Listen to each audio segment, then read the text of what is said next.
Hi there everyone, welcome to the first content video for Intro to Philosophy for our summer class together. For this week we're going to be discussing two dialogues by Plato, who's an ancient Greek philosopher. And they're primarily going to concern his teacher, Socrates, another ancient Greek philosopher. Now, it's really hard to overstate sort of the impact that Plato and Socrates have had on the history of philosophy. There's a very famous quote by this philosopher named Whitehead that says that the history of philosophy is only a series of footnotes to Plato, right? And so what he means by that quote is that Plato is so central, so fundamental for our understanding of Western approaches to philosophy that we've hardly done anything except continue to develop the ideas that were sort of already there in a germinal form in Plato himself, right? And the ancient Greek philosophers that we're going to be talking about, they have a lot more cultural recognizability than a lot of philosophers, right? I think Plato and Socrates and Aristotle are sort of the most culturally recognizable philosophers, I would say, probably. Along with the Buddha, of course, right? And that's really because in these texts, Plato, sort of through the figure of Socrates, is really able to give a very complete and robust account about what philosophy really is, right? And he fills it out, right? He not only just has like a theory that's like, oh, here's what philosophy is, as sort of like an academic field of inquiry or something like that, right? But he also had sort of packaged up with an idea about, how to engage in philosophy is what you might call the ethos of a philosopher. So ethos refers to sort of like character, right? And so to say, that Plato really develops what it means to have the ethos of a philosopher is that he really nails, right, our understanding of like what it means to be a really good philosopher and engage in really good philosophical inquiry. And Socrates is meant to stand as a kind of exemplar for philosophy itself. Socrates is a sort of paragon, a supreme representative, right, of philosophy, and has been in the Western tradition for thousands of years now, right? And so that's kind of why, if you take an intro class almost anywhere in the world, there will be some sort of discussion of ancient Greek philosophy, and especially some sort of discussion of Socrates and Plato. This is some of the only, I think, philosophy that more or less everyone is expected to know. And so, yeah, so we're going to be able to spend the next few videos really thinking through with Plato and Socrates, what does it mean to be a philosopher? What does it mean to engage in philosophical questions, right? And how can that be relevant to us now in 2022, right? Okay, so to begin reading off my board, so again, you're not relying on my handwriting. We're going over Plato's Euthyphro and Apology. So these are two dialogues. I want to say right off the bat so that I don't forget. Apology here has an older meaning probably than what you're immediately thinking. Apology doesn't mean like I'm sorry, right? You're not apologizing in that sense. Apology in this case is more like a defense, right? like, here's why I did what I did, right? And you can kind of see how that meaning is retained in our more contemporary notion of an apology.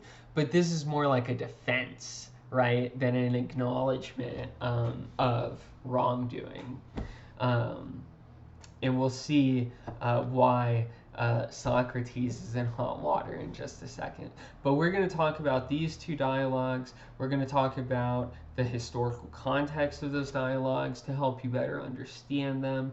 And we're going to point to at least some of the central ideas of each dialogue. Now, each one is very, very rich, right? And so there's a lot of content that we're not going to be discussing explicitly, but that if you have questions about, I would really encourage you to post about on the discussion board, because that can lead to some really good insight. Okay, so some historical setting. The text that we're about to read together are dialogues set around roughly the year 400 BC in Athens, right, which is a city-state in ancient Greece. So one thing I want to note right off the bat is that they're dialogues, right? And so rather than being written as like, oh, I'm going to prove some sort of thesis or something like that, right? It's instead sort of an imagined conversation, right, between certain kinds of characters. And this allows for you to get a lot more depth out of the philosophy that you're discussing, right? Because you not only then are talking about the ideas, right? You're talking about then also the people and how those people are shaped by those ideas, right? And so we're going to see a lot of Socrates, a lot of his sort of philosophical attitudes exemplified in his behavior, right? It's how he talks to people. One thing you're going to notice is that a lot of the ways that Socrates talks to people is he wants to be their student, right? He says, oh, you are so wise. You claim to know so much. Please teach me, right? And sort of that idea of humility that's really sort of central to Socrates' character, as we'll see, gets exhibited in all sorts of different ways in the action of the dialogues. Now, that's not to say that Socrates is a pushover or a wallflower, right? As we shall see, he is he carries very, very strong conviction, right? And that conviction, in some ways, ends up being trouble for him. Okay, so Athens was named for Athena, the goddess of wisdom. And just to give you some amateur etymology. So in ancient Greek, philo means love, and Sophia means wisdom. So philosophia, so philosophy, the word that philosophy comes from, means the love of wisdom, right? Okay. And now if you're going to talk about Athens, typically you're going to mention these three figures. You're going to talk about Socrates, and then you're going to talk about Socrates' student Plato, and then you're going to talk about Plato's student Aristotle.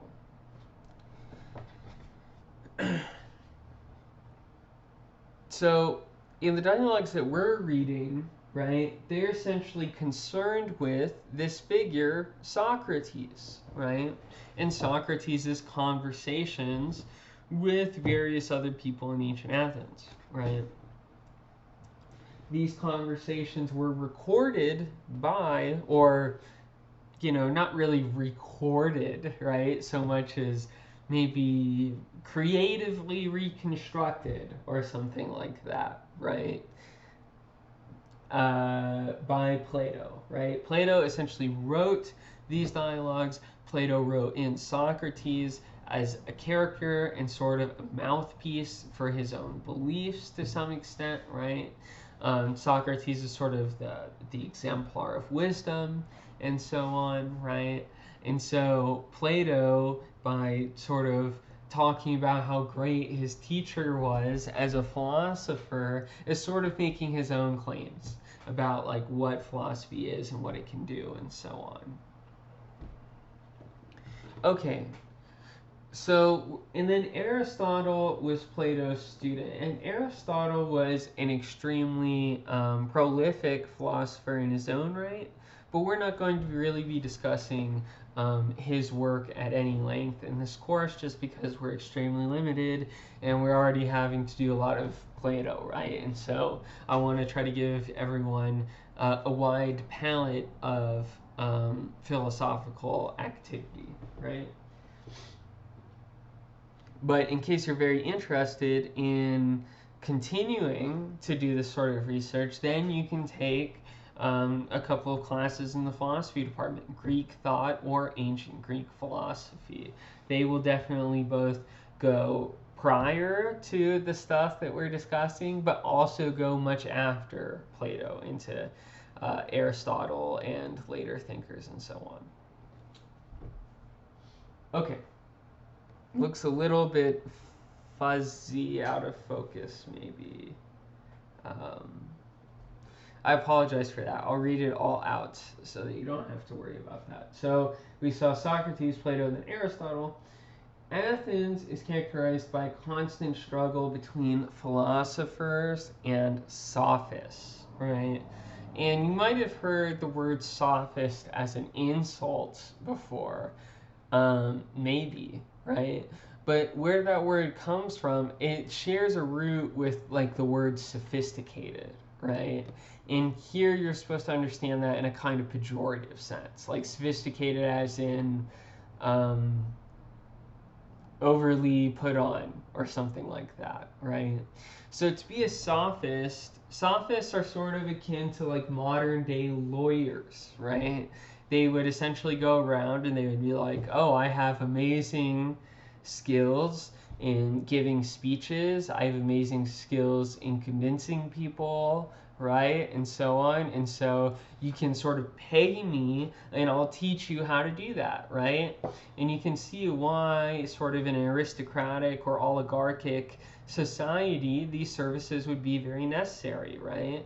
Because if you're part of an aristocracy, right, or an oligarchy, then you want to consolidate your power, right? You want to say, like, you want to convince people to do the things that you want, right? And so typically, the people that would pay these sophists would be sort of the sons of aspiring politicians, right? Things like that, right?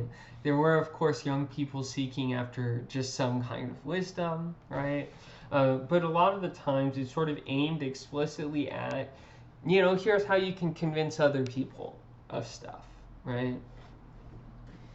So the sophists, the sophisticates, are akin to modern day lawyers in cultivated rhetoric, right? Rhetoric, sort of the art of how to convince people, the art of how to construct a sentence. You might also think about oratory, right? So a politician giving a speech or a general giving a speech, right? To rouse the troops. These are sort of the skills that the sophists had that they would sell to people at a price, right? Rhetoric.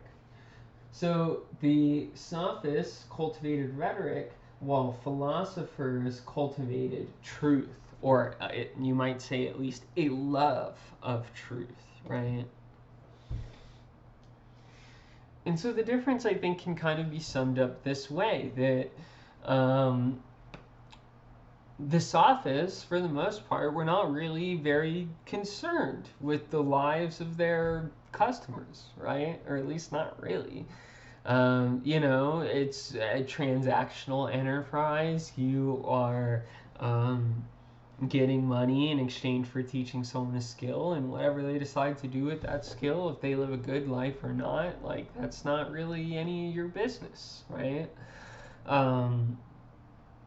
And since, basically for the sophists, they were organized, essentially thought of themselves similarly like as a business, right? Then it doesn't exactly make good money to only teach people that are moral or virtuous, right? Especially if you exist in an unjust political system. If you exist in an unjust political system, then people with political power will generally reflect that injustice, right?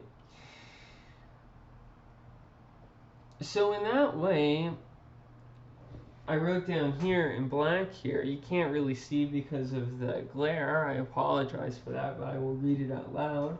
This creates a political dynamic where philosophers are interpreted as threats to the existing political regime, founded as they are on untruth, while sophists consolidate the domination of the powerful, right?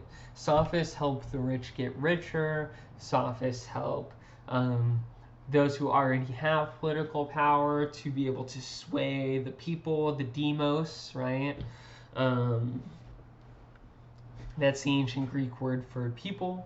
And so, yeah, this creates a very dangerous political dynamic for philosophers. And this has repeated in more or less every political context that I have ever known about or studied in any significant way, right? I mean, it happens here in ancient Athens because Socrates. Let's begin actually by saying that how the philosopher is different from the sophist. The philosopher is different from the sophist. Number one, at least for Socrates, Socrates does not charge his students, right? He is sort of like well known sort of for his poverty, right? Socrates does not charge his students, right? And so as a result, his students are not just aristocrats, right? Although some of them ultimately become very interested in his teachings and become his students, right? And then, unlike the sophists who say something like, hey, you know, I have this idea, or I have this way of convincing people, or this rhetorical trick, or whatever, and I'll give it to you for some money, right? Socrates claims constantly that he doesn't have knowledge. He doesn't have anything to give his students, right? Because Socrates, as someone who loves truth, is not overly concerned with his own ownership over it or something like that, right? Socrates is far more interested in what other people think. Socrates, himself feels, I think, frustration with the fact that he has not discovered truth, right?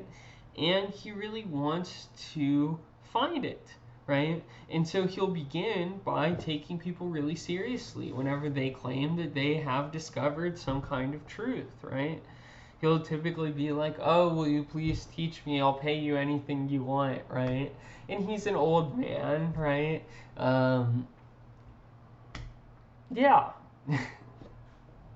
And so, in that way, you can kind of see how people can think about, especially aristocrats can think about Socrates as corrupting the youth, right? This is ultimately one of the charges that is brought against him in the apology that we're going to talk about, is that, he is corrupting the young, sort of like against the gods and established beliefs, and making the weaker argument the stronger, because he sort of undermines everyone's sense of their own knowledge, because he's so unwilling to be satisfied with people's sort of like first attempts at answering. So with that in mind, let's look at some central moments of a couple of the dialogues. Let's start out with the Euthyphro, right? So the Euthyphro sort of begins by talking about how, and I'll read it here, Socrates is indicted on several charges and seeks help from his pious friend Euthyphro, right? So essentially, we begin sort of like in the midst of the action, right? Socrates has showed up to the courthouse. He sees his friend Euthyphro. He's like, hey, what's up? And here's what's happening to me, right?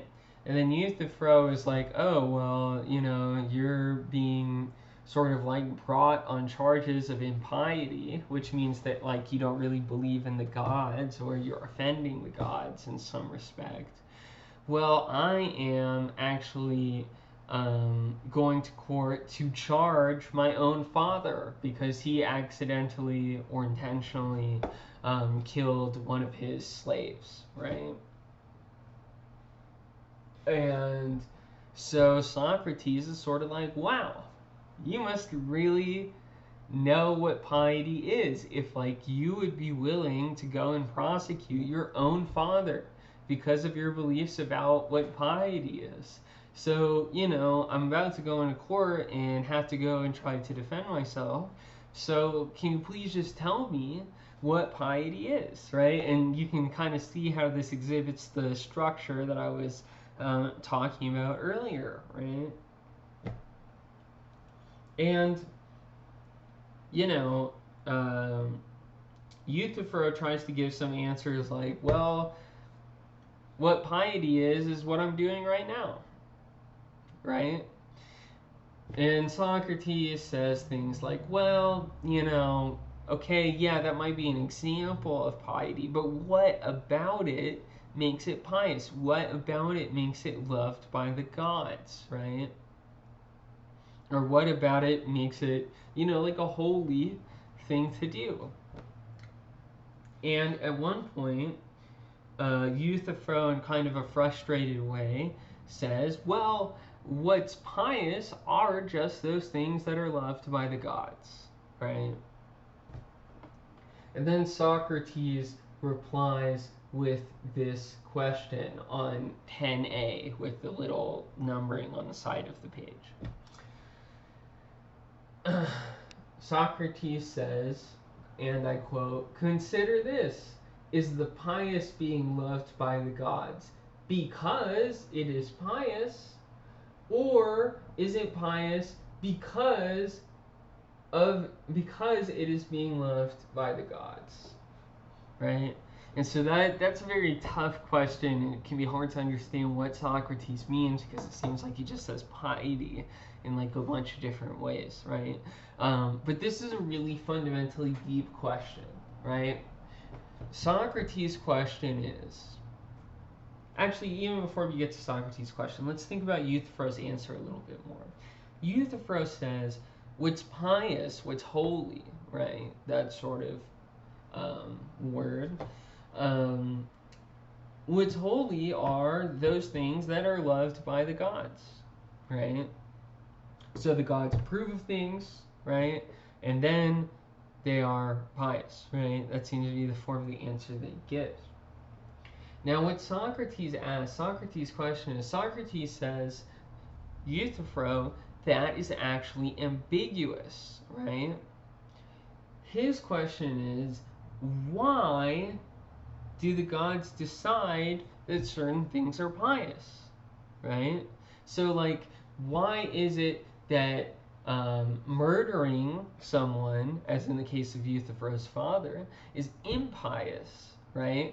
While saving people, or maybe even prosecuting your father or something like that, is pious, right? Do the gods just pick arbitrarily, right? Do they just pick one? No, there must be something about those actions which is generally good, and that's why the gods prefer them, right? The gods have a reason in mind, right? And that reason then is accessible to us. Well, if the gods can identify things that are pious, right, then yeah, we can use as sort of like a shortcut that the gods think they're pious, right? But what actually makes something pious, right? What is the reasoning behind it, right? Because if it's pious just because it's loved by the gods, just because it's arbitrary and random and God could have chosen one thing over the other, then we don't really have any basis for saying that, you know, certain actions such as murder are impious and other actions such as prosecuting your father are pious, right?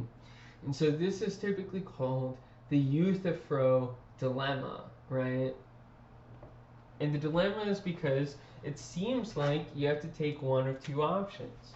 You have to take option one, which is that gods love things because they're pious, or option two, is it pious because it is being loved by the gods, right?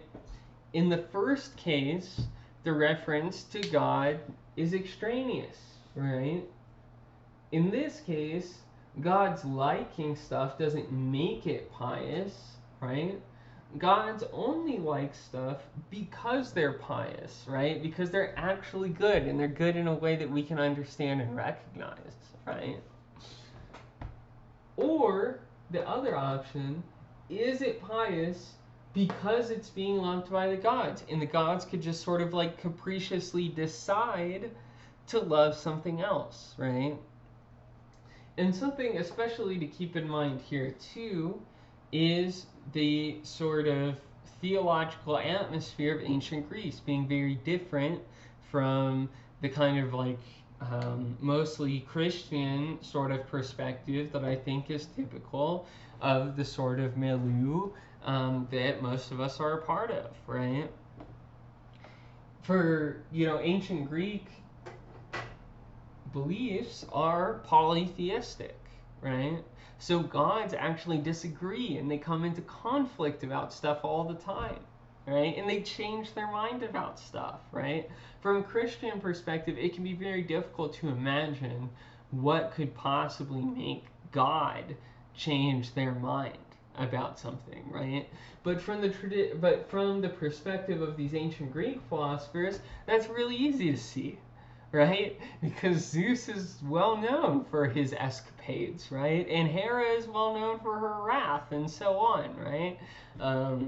Poseidon, too, known to be a particularly emotional guy, right?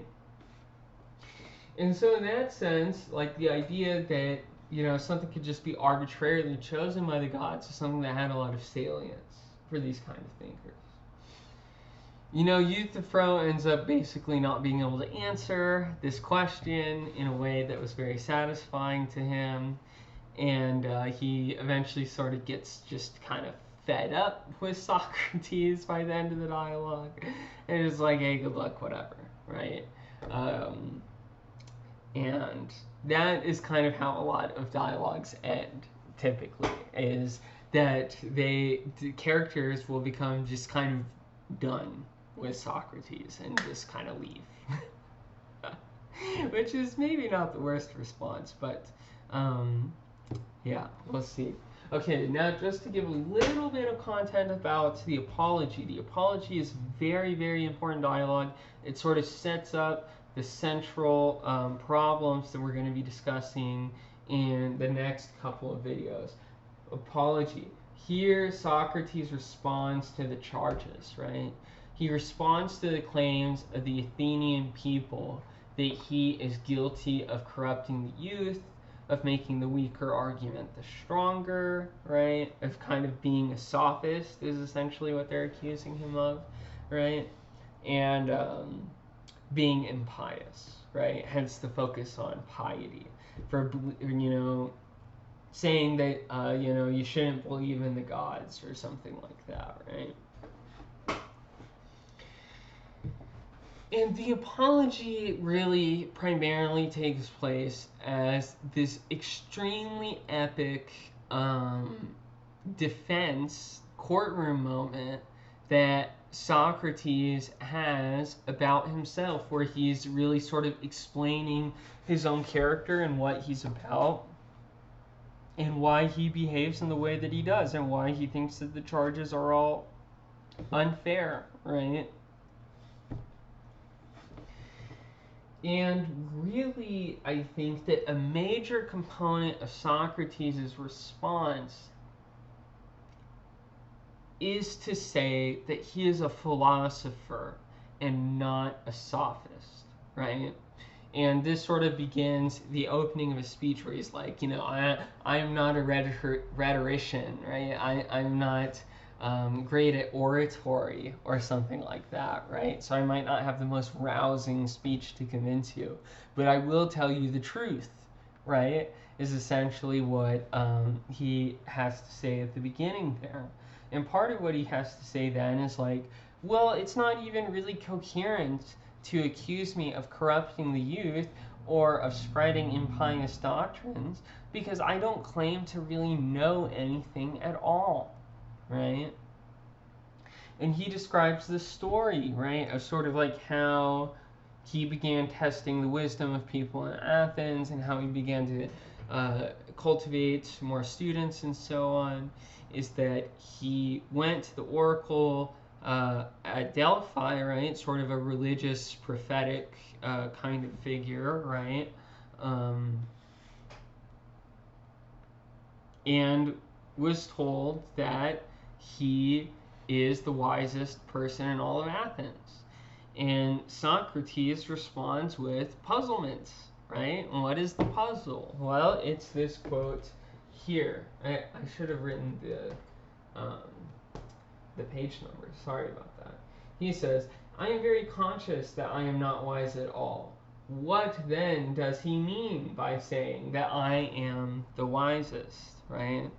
Socrates says, well, I know I don't know anything, right? And so how could it be that I am the wisest person of Athens, right? And he has this idea. He's like, well, you know what I'll do? I'll find somebody that's really wise in Athens, and in that way I'll like kind of disprove the oracle, and maybe then the oracle will have to explain the paradox to me or something like that, right? And so then Socrates goes on this epic adventure of trying to test the knowledge of everyone in Athens, right? And what he discovers is that basically almost nobody has as much knowledge as they claim that they do, right? He tries going to craftspeople, right? People that can make stuff, right? Because he's like, well, surely there's kind of knowledge exhibited there, right? And here Socrates says, in fact, there is knowledge, right? These people are very knowledgeable, right? But that he remains dissatisfied with their wisdom because they think that they know more than they actually do, right? So like maybe they know how to create iron or something like that, right? Or how to smelt iron, but they don't really know like what is it made of? How do you do it? Wait, what is it? What is actually going on, like on a scientific level or something like that during the process, right? That people tend to be very sort of like deceived about this aspect of what they're doing, right? So even though they have some kind of knowledge, right, they don't have wisdom, right? Because they think that they know more than they do. And then Socrates it sort of explains how he began to ruffle some people's feathers because he went to great poets, right? Great poets must surely know a lot of things, right? And it's important to realize too that a lot of religious texts are poetic, right? Right? And so what Socrates discovers here is he's like, well, the poets seem to know something whenever they write their poems, but then they're just as crummy at interpreting their meaning as anybody else is, right? And so even though they write these things that we might think of as being in some ways kind of wise, right, they too sort of fail this test of wisdom, right? And then Socrates tries to go to the politicians, and this is also not good, right? Because he exposes them as not really knowing anything, right? Despite the fact that they portend to having a lot of knowledge, right? They're using all of the tricks that they've cultivated from the Sophists over many, many years, right? In trying to dazzle Socrates. But Socrates is somebody who is more interested in truth than in rhetoric, right? Because it remains very unimpressed with these people, right? And this is part of their dissatisfaction with him, is that he's very much like a gadfly, right? Which is like a horsefly. Very, very annoying creature that just sort of like buzzes around and is like, bzz, you don't really know as much as you think, bzz, right? And people are not appreciative of that kind of behavior, right? And so Socrates comes to realize the truth of what the Oracle at Delphi said, that Socrates is the wisest in all of Athens exactly because he claims to know nothing, right? Socrates is the wisest because his assessment of his own knowledge does not extend beyond his knowledge, right? He doesn't claim to know more than he actually does, right? And so essentially, as far as the remainder of the narrative dimension of the apology, right? Socrates sort of rebuts these charges, right? And he makes more arguments than we have the ability to go into in a ton of depth because I don't want to keep you on video forever, right? Socrates rebuts more of these charges, especially around impiety, sort of claiming that he's following his own daemon, right? His own sort of spirit. And I think that the way that people tend to interpret this now is he's following his conscience, right? He's following some voice in his head that sort of, remains dissatisfied with the truths that are given to him by other people, right? And sort of needles them, right? Even though that is dissatisfying for them because he wants to really arrive at the truth, right? And so Socrates gets convicted. They said, you are in fact guilty of the charges, right? And then they have this other voting session where they say, like, okay, well, and now we'll determine your punishment, right? And a great many people are swayed by Socrates' speech, right? And so at this point, he could probably get off pretty easy if he would just argue for a very light sentence, right? But that is not Socrates, right? Socrates will not sort of like be strategic about things. Socrates will not sacrifice the truth for convenience. Socrates will not make compromises, right, about what is true, right? And so even though he probably could have made some sort of compromise and saved his own life, he instead says, in a feat of extraordinary arrogance, that his punishment should be that he eats with all of the Olympians for free every day. Right? What a punishment, right?